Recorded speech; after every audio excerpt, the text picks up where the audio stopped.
এবার আমরা বুঝব স্ট্রাইক থ্রো। স্ট্রাইক থ্রো কী এবং কিভাবে এটি কাজ করে, এটার মানে কিভাবে কখন কি বোঝাতে পারে। তো দেখা যাচ্ছে স্ট্রাইক থ্রো মানে হচ্ছে একটি লেখার প্যাড কেটে দেওয়ার মতন। তো আমরা একটু বোঝার চেষ্টা করি। নিচে একটা দুটো নমুনা দেখা যাচ্ছে। এখানে দেখা যাচ্ছে 900 টাকা, পাশাপাশি 400 টাকা। 900 টাকাটার প্যাড কাটা। এখানে দেখা যাচ্ছে চিটাগং এবং এখানে লেখা আছে চট্টগ্রাম। কি মানে বুঝতেছেন সেটা? ধরা যাক একটি টি শার্টের মূল্য 900 টাকা পূর্বে ছিল এবং 400 টাকা।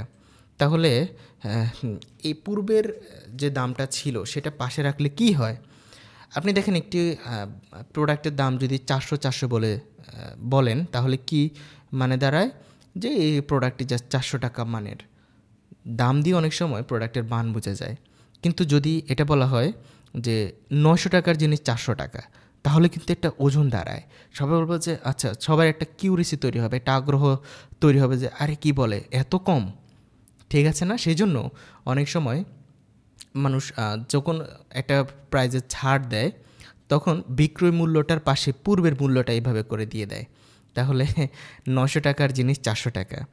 এরপরে দেখেন চিটাগং, চিটাগংটাকে আমরা এখানে বাতিল বোঝাচ্ছে, কিন্তু পাশে চট্টগ্রাম।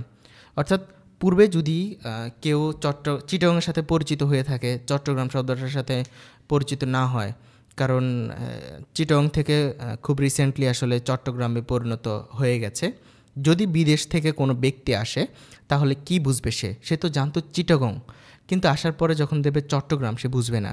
কিন্তু পাশেই যদি চিটাগং শব্দটাকে এভাবে স্ট্রাইক থ্রো করে চট্টগ্রাম শব্দটা লিখে দেওয়া হয় তাহলে সে খুব ইজিলি কিন্তু বুঝতে পারে। তার মানে ফেলে দেওয়া জিনিসটা আমাদের আসলে অনেক সময় উপকারে আসে। যেমন আমরা যদি আরেকটি বড় কোনো লেখাকে দেখি খেয়াল করে, হতে পারে এখানে একটি বড় একটি লেখা এভাবে করে ক্রস, এবং এটার পাশে কি হলো, এটা রাখার কারণ কি হতে পারে? দুটো মিনিং হতে পারে। ধরেন আপনি একটি আর্টিকেল লিখলেন এবং কারো রিভিউর জন্য পাঠালেন, হতে পারে আপনার ক্লায়েন্টের রিভিউর জন্য পাঠালেন।